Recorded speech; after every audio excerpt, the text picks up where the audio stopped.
my kids become the material for all of my presentations. And they're good with it. My daughter came home the other day, and this was a picture she drew. She's 9. She goes to Catholic school, and they asked her, if Jesus, here was the beginning of the sentence, if Jesus came to visit me, I would. And here's what she said. I'd ask him to forgive all my sins, and then I'd make him a great dinner. I did that. But here's the deal. Do you see what she said first? I'd ask him to forgive all my sins. There's something in her that just doesn't know that they're already forgiven. Like he did it. Past sin, future sin, current sin. She's 9. And I'm wondering, honestly, if she'd still make him the dinner if he said, I'm not forgiving you. But that speaks volumes into my life as a mother, because nobody told me about a God who was loving and merciful and kind, who sent his son to die for me. Nobody told me about that. I need my daughters to know that. Beyond a shadow of a doubt, they got to know that they know that they know that their identity is not in who you say they are, who their teacher, their priest, or their mother and father are. It is who the Lord God, who created them in their image and in his image and likeness, says they are. Do you think I really need a microphone? I'm just curious. Do you want me to have it? Okay. And how about the word Jesus? It means God saves. It commands us to recognize that God alone is merciful. He just is. And I love this explanation of it. You know how we say that grace is something that we get that we didn't deserve? You heard that before? Unmerited gift. Well, how about mercy being not getting what we deserve? So grace is when we get what we didn't deserve, and mercy is when we say, thank God I didn't get what I needed or deserved to get. I get an email every now and then from a thing called GodTube. It's like YouTube. Are you familiar with it? And there was a story on there about a man named Emmanuel. Funny that is. God with us is what that word means. And his story had to do with the Rwanda genocide in 1999. 100 days, 850,000 people were killed in Rwanda. Do you recall that? Do you remember that? Well, this young man on this GodTube video was responsible for the lives of all of this woman's family members. Yet the video was showing him standing before this woman. And here's what he said. I am sorry that I murdered your husband. I used a machete to cut up your son. I didn't even pause when I took the life of your daughter. I cannot pay my debt.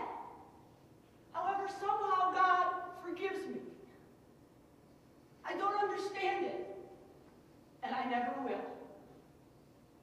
And she looked right at him and she said, God forgives you. And so do I. That's mercy. Because he got something he didn't deserve. And isn't that so not fair? But I can't tell you how many times I thank God that he's not fair. Because if he was fair, I wouldn't be standing here. Because as Cindy knows, I graduated from 2 places, a treatment center and the seminary. And spent the rest of my life running from a God saying, where are you? And who told you? Here's the deal in my house. Here's what I was taught about forgiveness. We didn't forgive and forget. We hated and remembered. We didn't like rub it out. We rubbed it in. And I can honestly say that there were family members that just became non-existent. It's like, well, where's Aunt Ruth? She's dead! Really? No. She was just dead to us. For many years, I watched my father and heard my father refer to my brother, both of my brothers, but never referred to him as his sons, because they were dead to him. That's sad. But see, here's the good news, is even if we didn't have people that modeled what forgiveness really is, and they dropped the ball because they couldn't give what they didn't have, there's only one person we're trying to model.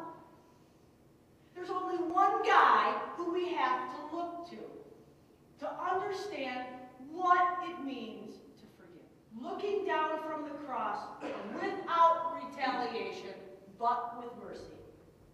The last words Jesus ever spoke was the greatest message that creation would ever hear. Forgive them, Father. They know not what they do. I heard a story about a woman whose dog got hit by a car and she was pregnant. Not the woman, the dog. Well, maybe the woman was, I'm really not sure, because I got a small brain. Anyway, so when the dog had to have its leg removed, so it walked on 3 legs.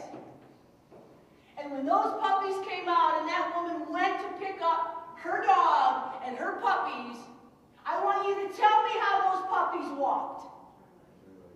You betcha. They had 4, because they did what their mama did. That's scary to me as a parent. It's a huge responsibility to know that I am the first educator of my children's faith. Wow. But I always point to Jesus, always.